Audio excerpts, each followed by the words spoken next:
comic chaplain here. I'm going to share something from comedian Jeff Allen Comedy. He's sharing his testimony. He's a born again comic like myself. And like myself, he too had a problem with drinking, with anger issues, and I could definitely relate because it was only when I got delivered from drugs and alcohol. And now 25 plus years clean and sober, going on 28 years now to be exact. With clarity comes healing, and with that healing and clarity, when you're sober, you can see where the problems arise from and where what issues you might have that you need to really work on, and that's where you need to stretch yourself and reach up to even your higher power, your God, the God of my understanding. I don't want to camouflage him and say what they say in these scripts in NA and AA meetings. I rather just come out as they do and celebrate recovery groups in the churches and say, I'm a faithful believer in Jesus Christ. And I believe that's what happened also with my brother here, comic Jeff Allen, when he came to have that epiphany in his life, when he saw that he needed to get sober and change and rise up and aspire higher to be able to overcome that terrible weakness and dependency on alcohol. So take a listen. Without further ado, here's testimony of comic Jeff Allen from Jeff Allen Comedy. After the show, we'll be out there, and people ask, how we met. Tam and I met. She was a waitress at a comedy club back in the 80s, and she had this beautiful laugh. I was on stage. I don't know if you've ever been. You normally can't see the audience. I just heard this beautiful laugh in the back of the room from this woman. She was a smoker at that time, so smokers have the best laugh. I mean, when you cannot get oxygen into your lungs, that's music to a comic's ears. So I'm on stage talking, and she's in the back. So all I know is I was excited. So, and we struck up a friendship that week. She had a 2-year-old boy. She was a single mom. She was working 2 jobs, which I had deep respect for, because I could barely do 1 job. I was living in LA. She was living in Ohio, and that was November. I asked her to marry me in April, and she got pregnant in May. We got married in July. And I went from single and traveling 50 weeks a year doing comedy clubs and casinos to married and 2 children in 1 year. And probably 11 months after that, I got into Alcoholics Anonymous. And my father asked me. My father wrestled with alcohol his entire life. He said, "What was the catalyst?" My father understood that people just don't quit drinking. Something bad has to happen. So I told him the truth. I said I beat my 6-month-old son in a crib. And nothing in my life. When my wife sat on the end of the bed to feed our 6-month-old, and I realized what I had done, the shame and the humiliation that washed over me. Not the drunk tanks, not the bar fights, and certainly not the screaming jags with my wife humiliated me more than that single act.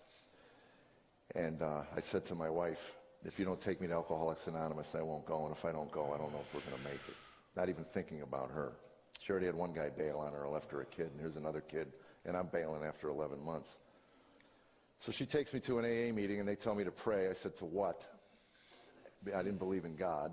And they said, well, find something in the universe bigger than yourself. That single question, does God exist? And if he does, who is he? Overrode my life for about 8 years. And I started in the 12-step program with the 3rd-step prayer, they call it. God, remove me from the bondage of self, so that I may better do thy will, taking away my difficulties so that victory over them others may bear witness to thy strength, thy power, and thy way of life. I said that prayer every day, along with the serenity prayer. Grant me the serenity. I didn't believe in God, but they told me this is the way you stay sober. And I was going to stay sober. I was going to do whatever they told me to do. That's all I knew. I was going to do whatever they told me to do. God, grant me the serenity to accept the things I cannot change, courage to change the things I can, and wisdom to know the difference. Those 2 prayers ran my life for 8 years. And from those prayers, I believe God said, here we have one. I wasn't ready. I don't know how to explain it. I had a lot of learning to do. If God had sat me down on day one of Alcoholics Anonymous and said, this is what I'm going to put you and your wife through for the next 8 years, but at the end of these 8 years, you're going to know my son, Jesus Christ, and you're going to know a peace that you never knew could exist on this planet, I would have never signed on. 8 years into my search, people were still telling me, you need a higher power, you need a higher power. And I go, what is that? And they go, well, it's whatever you want it to be. It's just, I said, look, if I'm making up a deity, that makes me delusional. I get it. God exists or he doesn't. But what is this? I mean, it's great until you got life. Death of a child, a loss of a job, cancer. And you're on your knees praying for some calm in the middle of a storm. That's all I want. You want some peace in the storm. Grant me the serenity to accept. I can't change the circumstances, but I can certainly accept it. Please help me. And your brain is chirping. What are you praying to? Who are you praying to? You made it up. And in the same token, if I walked into Alcoholics Anonymous 32 years ago and somebody would have put me an arm around me and said, you need Jesus Christ, I'd have left. God put me right where I needed to be, with the people I needed to be, and I needed time. I'm a skeptic at heart. I'm not an easy sale, let's put it that way. And one night, Tami and I got into an argument in our kitchen, and I stood on a stool. I was about 8 months sober. I stood on a stool, and I yelled at her. I screamed at my wife till she fell to her knees and wept. And I was putting my son to bed that night, and he goes, Daddy, you win. I go, what do you mean? He goes, you yell, Mommy cries, you win. Not one of my prouder moments as a man. Wow. And if there's a man in this room that thinks I walked downstairs with my chest puffed out, my head held high, I sheepishly walked up to my wife, and I said, I know you don't want to hear this, but I'm sorry. I'm trying, baby. I'm going to go get some help. I started therapy. First thing the therapist asked me, she said, do you read? I go, no, I've never read a book. Well, I'm going to give you a book. It was Road Less Traveled. In the beginning of that book, it says life is difficult. When it can be accepted as such, it no longer is. It just becomes a series of problems that need to be solved. It's a self-help book. And another thing I got out of that book was this. True love can't even begin in a relationship until conflict enters the relationship. You cannot have a loving relationship without conflict. And he said everything that leads up to that first moment of conflict is an illusion put there by God to keep the species going. We've all been there. If you're over the age of 30, you've had that euphoric feeling with the new person. And then eventually you say, hey, I'd like some Chinese food for dinner. Well, I want Mexican food. Now there's conflict. Now there's a chance for this relationship to actually grow. And that resonated with me because prior to meeting my wife, every relationship I ever had, when conflict entered, I fled. Conflict resolution in my home growing up was pretty simple. If you stood up to my father, he'd pitch me against the wall. That would be the end of the conflict. So I learned to hate conflict. And I married. God gave me a woman who apparently loves conflict. Somebody know what I'm talking about. You get into these arguments, I'd feel this wave come over me, and I just wanted time alone to calm down. So I'd go, just give me 3 minutes. And I'd go into another room, and she'd be on my hip. Where you going? Where you going? I'd go, just leave me alone, please. Just leave me alone. Why do you need to be left alone? I don't know. Just leave me alone. Wow. We didn't know how. And I only knew one thing, yell. Okay. That was it. Punch a wall, break a dish, smash something. That was the end of it. I didn't want to hear it. I was telling Pastor, when we moved a lot, and we got to Arizona, and I put a 50-pound bag out on my porch that I could hit. And when I got this way, when this bile, any man knows what this is, that discernible click in the back of your head, and you're gone. Whether it's the shame that kicks it, the humiliation that kicks it, something kicks it. And I'm out on the porch one night, and I'm hitting this bag, and I'm hitting this bag. And years later, Tami says to me one day, she says, you remember that bag you used to hit? I go, yeah. She goes, every time you went out and hit it, I thought you were hitting me. Really? I was just hitting, babe. Just hitting. I don't know where this anger comes from. I did not know. I did not know. But I was looking so hard. And I can tell you this, there was times that Tami would look at me, and she would try to shake me. And if you're in a marriage that is full of acrimony, wait till you get to apathy. God never intended human relationships to be apathetic. That's when Jesus said, be like a little child. I look at my grandchildren, and my son said to me one day, what's so special about grandbabies? I said, babe, son, when you were that age, I was so wrapped up in myself. They say there's no smaller package than a man wrapped up in himself. And I was wrapped up in myself, and all I wanted to do was put a roof over your head, put clothes on your back, and I was just out there struggling, son. I was just trying to make a living, and I missed all those years. But I'm soaking it in with these grandbabies. That joy when they walk in that room, Papa, I mean, my God. And when they get crabby, I just text my kids, come get them. You know, it's just, I get all the joy. I get all the joy.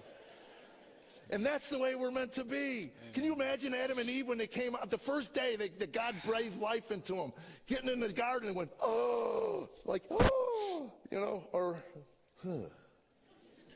another day, another dollar. I think it would be like, oh. Tammy said to me one day, she goes, I get the impression you don't care. I said, I don't. She said, what do you mean you don't care? I said, I don't. You think I don't want to care? You think I wake up in the morning and I look at all this responsibility? We were a single income family. It was all on me to make the money, and I just didn't care. I just didn't care. We were losing everything. House was gone. They repossessed the car. And I remember my wife calling me on the road. You knew this was coming. You knew. You didn't tell anybody. Your sons are on the driveway crying because someone's taking their daddy's car. You coward. She was right. I just wanted an answer. I don't know if you know what it's like to wake up every day of your life just confused. This thing descends on you. You look around, the world says, you got a beautiful wife, you got healthy children, you got a roof over your head, you got a job you love, check the boxes, baby, check them all. And people look at you and go, why are you so miserable? I don't know. That's the answer. I don't know why I'm so miserable.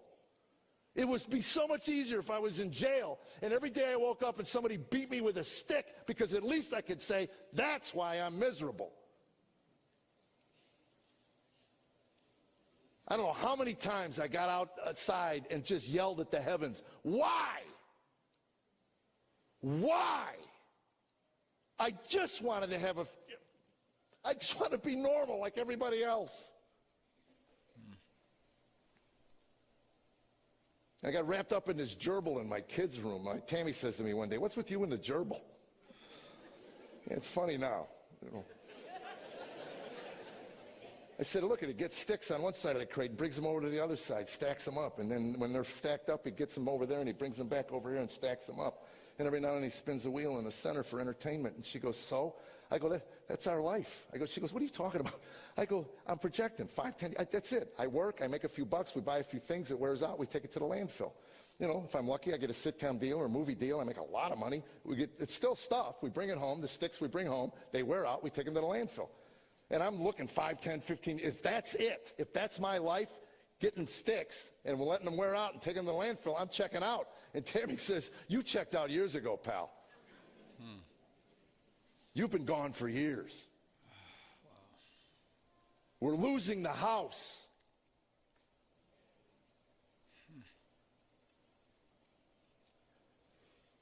God put a man in my life. We are his instruments. Discipleship is out there. I wasn't coming into a church. I met God and his disciple on a golf course. And we were working together. He was a millionaire. He was doing comedy for a hobby for $100 a week. And I was reading Ayn Rand at this point. I went through New Age. I went through Buddhism. I went through, Socrates said an unexamined life is not worth living. I was examining my life. And still doing those prayers. Remove me from the bondage of self. So we're on a golf course one day, and I'm talking about Ayn Rand, and I'm talking about this and that, and I said, if it's materialism, maybe I can make enough money. I can keep the house, and maybe Tammy will be happier. So how do you accumulate wealth? He said something like, you cannot begin to enjoy the creation till you have a relationship with the one who created it. Wow. That's good. Yeah. He said, materialism never will bring you joy. That's right. I said, that sounds cool. Where'd you read that? He goes, it's in the Bible. I go, the Bible. Okay. A couple holes went by. He said something else. I go, that's great. Where'd you read it? He goes, the Bible. I said, stop it with the Bible. He goes, what do you mean? I go, who reads the Bible? I mean, really? You know, a little archaic. God's word. Come on, we're in the 20th century here. He said, well, let's back up. What's in the Bible you don't think is true? I go, I don't know. I'm an atheist. I don't believe in God. Let alone, I've never read the Bible. He goes, then you're not an atheist. You're a moron. And anybody here knows The fool has said in that his heart, clicked. I wanted to hit him, but "There's no God." I had enough restraint. I said, well, how so? He said, I'll give you the short answer. To discount an infinite God and an infinite universe, what you're denying exists as an omniscient being, in order to truly deny that, you yourself have to be omniscient. It's a self-defeating argument. You cannot defend an absolute negative. I looked at that man and said, what? He said, I say this out of love. You're not smart enough to be an atheist.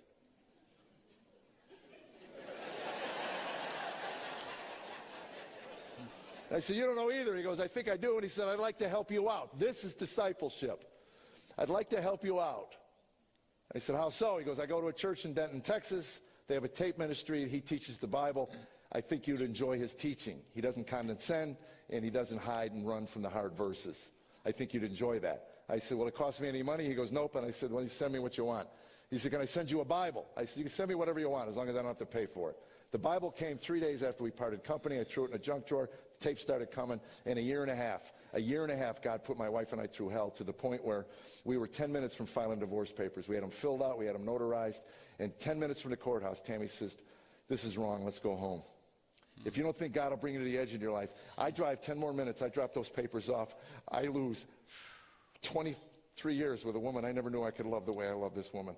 I never knew. I would not know my grandchild. I would not know. I don't even want to go down the long litany of things I would lose. And it wasn't easy. But we went home. After 6 months, she takes the kids. She goes, I'm going to Ohio. I'm getting away from you for a few months. I'm taking them to my parents. You need to figure out what you're going to do with your adult life. If you don't want to do comedy, don't do comedy. But, Jeff, you got to do something. We're losing the house. And as she leaves, she gathers up these tapes and she throws them at my feet. And I got to hurry up here. But the first one I opened up was Ecclesiastes, the book of Ecclesiastes. I couldn't even pronounce Ecclesiastes. So anyway, then I remember I got a Bible. It's in the junk drawer. If you got a junk drawer, nothing ever leaves the junk drawer. Until you get a shed. That's a suburban version of a junk drawer. So anyway, I pulled the Bible out, opened up Ecclesiastes from the beginning of that tape. Meaningless, meaningless. All in life is meaningless. My heart leapt. Oh! I went, whoa! That's true. That summed up 8 years. I came to those same conclusions. Nothing of this earth will ever give you lasting joy. And basically what I got out of that first sermon was this. Life without God will have no meaning. Without meaning to your life, there's no purpose to your life. Without purpose to your life, you might as well off yourself. And I heard that sermon and I went, oh, that's in the Bible. So I ripped open every envelope looking for more Ecclesiastes tapes. There's got to be another one in there. And the other one was, if happiness was an act of human will, we'd all be happy. Because you ask anybody what they want out of life, they're going to tell you, I want to be happy. What do you want for your kids? I want them to be happy. Well, how do you define that? If it's the next iPhone, the next gym shoe, the next house, the next car, the next relationship. We live in a wealthy, wealthy nation. You could stuff that into your body forever if you got enough money and resources. Blaise Pascal described it as a God-shaped hole that's inside every human being. And we keep trying to stuff the world into this hole, and it never lasts and it's never satisfying. But the truth is, something outside of us has to come inside of us, and it works its way out into the form of service. Amen. Service. Dear servant. You want to be loved, you got to be loving. So then you ask yourself, well, how is that? What does loving look like? Well, Ephesians gave us an entire book on how I'm to love my wife. And we have built our marriage on the foundation of that for 22 years. We have tried. We've tried. It's far from perfect, believe me.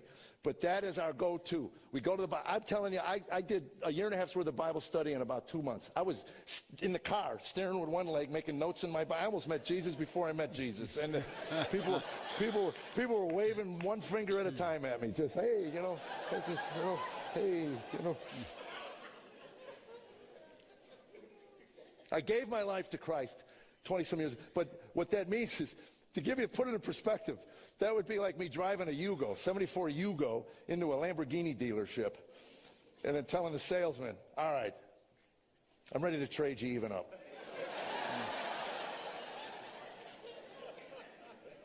If you want to know what service looks like, go to the cross.